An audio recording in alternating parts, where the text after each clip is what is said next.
Hello students, good morning. उड़ान विद्यालय विषय गणित प्रकरण 2 लांबू अने टूंकू एमां आपणे प्रेक्टिस वर्कनो दाखला नंबर 12 जोईए छे। अहींया आपणने 5 बाळकोए रमतना मैदानना चक्कर मार्या अने एमने मारेला चक्करना आधारे अहींया आपणने कोष्टक आप्युं छे अने रमतनुं मैदान पण आप्युं छे અને એના આધારે આપણે પ્રશ્નોના જવાબ આપવાના છે। હવે જુઓ બાળકો, પહેલા તો એમના ચક્કર અહીંયા મારેલા ચક્કર આપણને આપ્યા છે, એના પહેલા આપણે મેદાનને સમજીએ। મેદાનમાં શું કીધું છે? અહીંયા તમે આકૃતિ જોતા જ તમને એક વસ્તુનો ખ્યાલ આવી જશે કે ભાઈ મેદાન કયા આકારનું છે? યસ, લંબચોરસ આકારનું।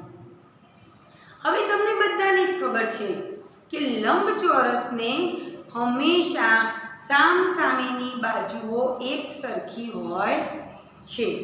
मतलब के अहींया 900 मीटर छे तो अहींया पण 900 मीटर,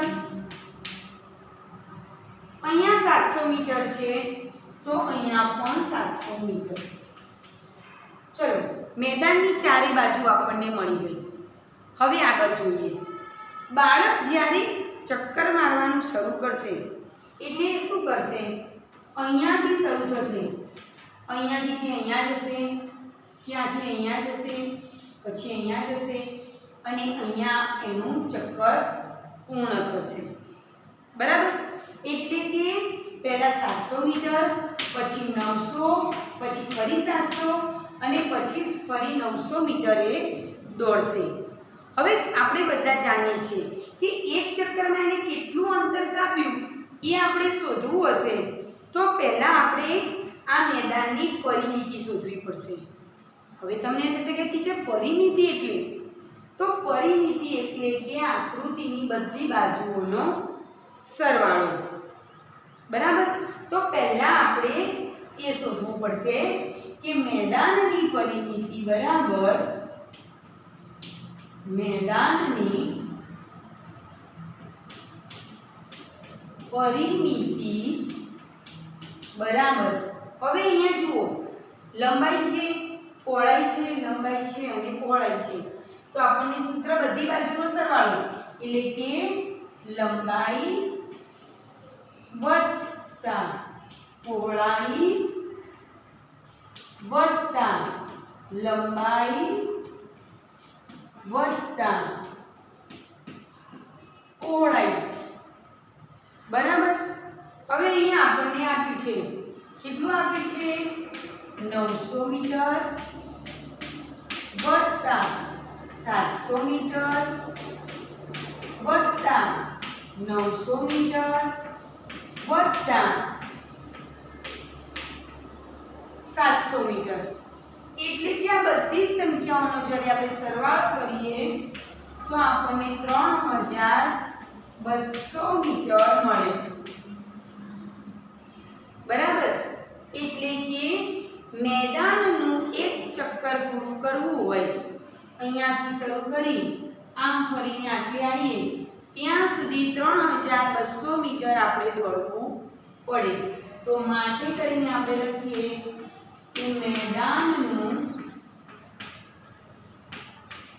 એક ચક્કર મારવા एक चक्कर माटे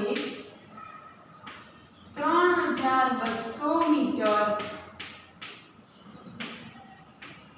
अंतर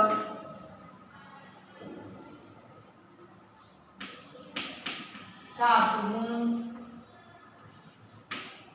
पड़े। 3200 मीटर એટલે કે હવે અહીંયા જુઓ, કિમી મીટરમાં રૂપાંતર કરવા છેલ્લા 3 અંક છે એ આપણને મીટર દર્શાવે અને આગળના આપણને કિમી એટલે કે 3 કિમી અને 200 મીટર થાય। હવે આ એક ચક્કર ખાસ ધ્યાન રાખો, આ જે અંતર શોધ્યું આપણે કેટલું શોધ્યું? એક ચક્કર માટે 3200 મીટર આપણે અંતર જોઈએ। હવે નમિતે કેટલી મારેલું છે? અહીંયા નમિતને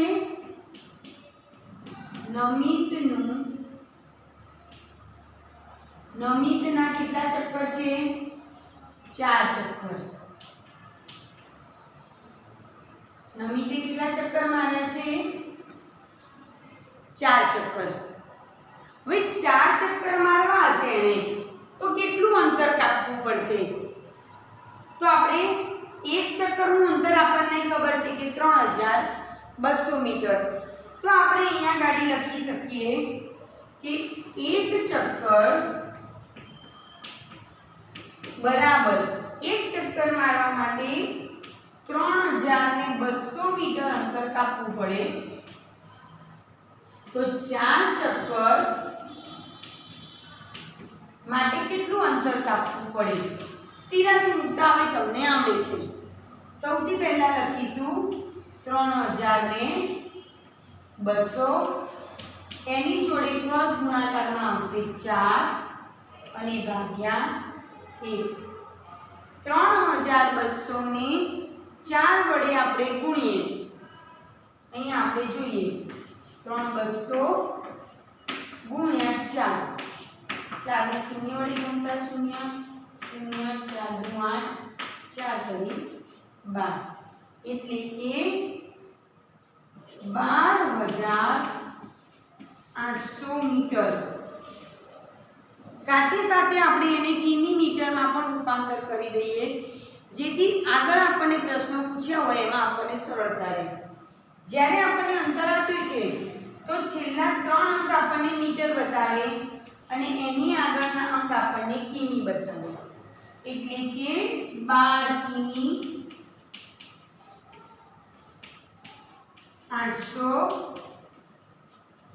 મીટર. બરાબર. આ જ રીતે નમિત પ્રમાણે સૌરભે 3 ચક્કર માર્યા છે. સૌરભના 3 ચક્કર છે. બરાબર. હવે સૌરભ 3 ચક્કર મારે છે તો હવે આપણને ખબર પડી ગઈ કે એક ચક્કરનું જે અંતર છે એને આપણે મારેલા ચક્કર સાથે ગુણી દઈએ. એટલે કે 3 વડે આપણે ગુણી દઈએ છીએ તો કેટલા મળે એ જોવું હોય તો 3200 ગુણ્યા 3 0 0 3 દુ 6 ને 3 તરી 9 9600 મીટર. બરાબર. હવે 9600 મીટર એટલે કેટલા કિમી અને કેટલા મીટર? તો છેલ્લા 3 અંકો મીટર બતાવે અને આગળના અંક કિમી એટલે કે 9 કિમી અને 600 મીટર. એ જ પ્રમાણે મોહિતના 5 ચક્કર છે. મોહિતના 5 ચક્કર.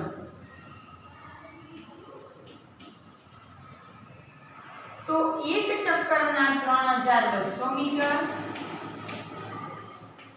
ગુણ્યા 5 એટલે કે 16000 મીટર થાય.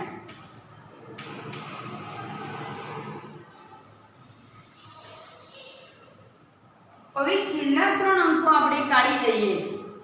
એટલે કે છેલ્લા 3 અંકો મીટર અને એની આગળ કિમી એટલે કે 16 કિમી અંતર થશે એનું. એ જ પ્રમાણે આપણે હિનાએ 3 ચક્કર માર્યા છે. હિનાના 3 ચક્કર. હવે હિનાએ 3 ચક્કર માર્યા છે. એક ચક્કર મારવા 3200 મીટર લઈએ અને એને 3 ચક્કર માર્યા છે. તો આપણે અહીંયા ગુણાકાર કરીએ 3200 ગુણ્યા 3 ને 0 વડે ગુણતા 0 0 વડે ગુણતા 0 3 દુ 6 અને 3 તરી 9 એટલે કે 9600 600 મીટર। હવે આપણે એને કિમી મીટરમાં રૂપાંતર કરવું છે તો છેલ્લા 3 અંકો આપણને મીટર દર્શાવે છે અને આગળના અંક આપણને કિમી દર્શાવે છે। ઓકે, તો 9 કિમી અને 600 મીટર। એ જ પ્રમાણે રીમાએ 2 ચક્કર માર્યા છે।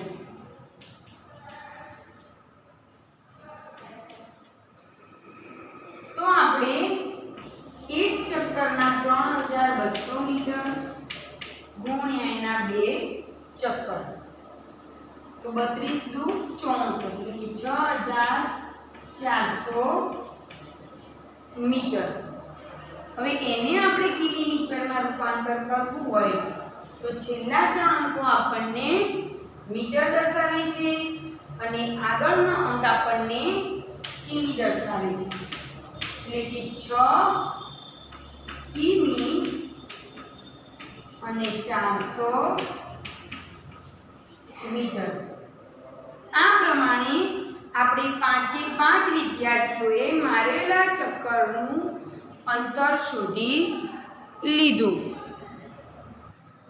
તેના આધારે આપણને પ્રશ્નોના જવાબ પૂછ્યા છે કે ભાઈ નમિતે કુલ કેટલું અંતર કાપ્યું।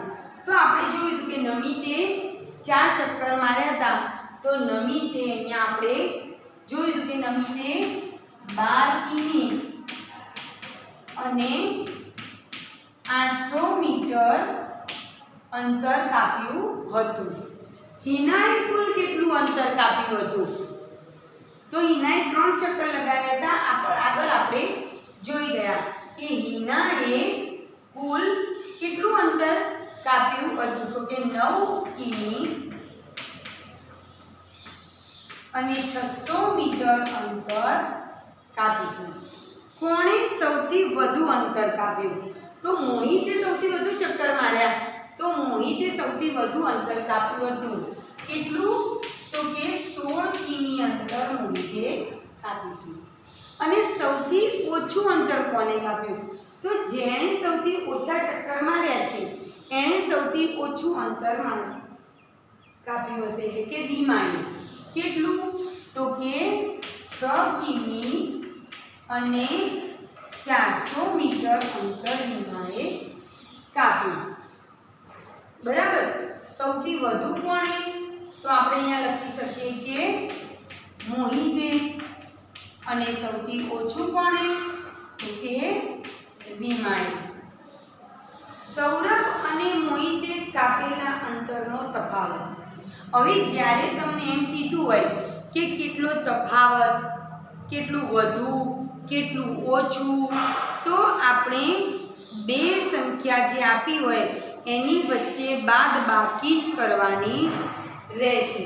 એટલે કે સૌરભ અને મોહિતે કાપેલું અંતર, એટલે કે સૌરભ અને મોહિત। સૌરભે કેટલું કાપ્યું હતું? 3 ચક્કર, બરાબર, એટલે કે 9600 અને મોહિતે 16000 એટલે કે 16 કિમી। તો અહીંયા આપણે જોઈએ કે ભાઈ 16000 કિમી 16000 મીટર મોહિતનું અંતર ઓછા 9600 મીટર સૌરભનું અંતર।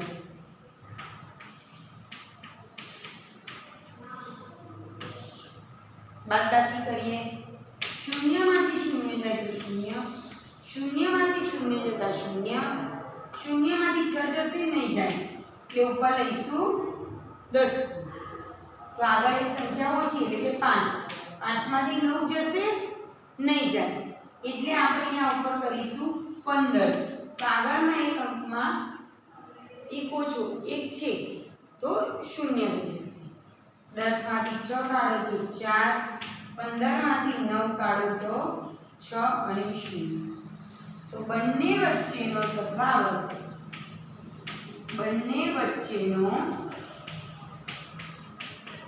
તફાવત 6400 મીટર થાય। આ જ રીતે તમને એવું પૂછ્યું હોય કે હિના અને રીમાના અંતર વચ્ચેનો તફાવત શું થાય, તો હિનાએ 9600 કાપ્યું હતું અંતર અને રીમાએ 6400, તો 9600 મીટરમાંથી 6400 મીટર આ જ પ્રમાણે આપણે બાદ કરવાના રહેશે। આ ઉપરાંત આપણને એક પ્રશ્ન કીધું છે કે રીમા કરતાં સૌરભે કેટલું વધુ અંતર કાપ્યું। હવે બાળક મિત્રો, જ્યારે તમને એમ કીધું હોય કે કેટલું વધુ અંતર કાપ્યું અથવા તો એવું પૂછ્યું હોય કે કેટલું ઓછું અંતર કાપ્યું, તો પણ આપણે એની અંદર બાદબાકી જ કરવાની રહેશે। હવે અહીંયા રીમાએ કેટલું અંતર કાપ્યું? રીમાએ 2 ચક્કર માર્યા હતા એટલે એણે 6400 મીટર અંતર કાપ્યું હતું, જ્યારે સૌરભે 3 ચક્કર માર્યા હતા એટલે કે એણે 9600 મીટર જેટલું અંતર કાપ્યું હતું। તો આપણે બાદબાકી કરી દઈએ। 9600 મીટર, અને હંમેશા બાદબાકી કરવા મોટી સંખ્યામાંથી નાની સંખ્યા બાદ થાય, એ તમને બધાને ખબર છે। 9600 મીટર સૌરભનું અંતર, એમાંથી 6400 મીટર રીમાનું અંતર, બાદબાકી કરીએ। 0 માંથી 0 જાય 0, 0 માં 0 બાદ કરતા 0, 6 માંથી 4 જાય તો 2, 9 માંથી 6 જાય તો 3, એટલે કે 3200 મીટર થાય। તો આપણે માટે કરીને લખવું હોય તો આપણે લખી શકીએ કે માટે રીમા કરતાં સૌરભે 3200 મીટર જેટલું અંતર વધારે કાપ્યું હશે। આ જ પ્રમાણે તમને એમ કીધું હોય કે મોહિત કરતાં નમિતે કેટલું ઓછું અંતર કાપ્યું, તો અહીંયા જુઓ મોહિતનું અંતર 5 ચક્કર છે એટલે કે 16000 કિમી, અને નમિતે 4 ચક્કર માર્યા હતા એટલે કે 12800 મીટર, બરાબર। મોહિતનું 16000 મીટર, સોરી, તો કેટલું ઓછું, તો એમાં પણ બાદબાકી 16000 માંથી 12800 આપણે બાદ કરીશું। એ રીતે તમે આ દાખલો ગણી શકો છો।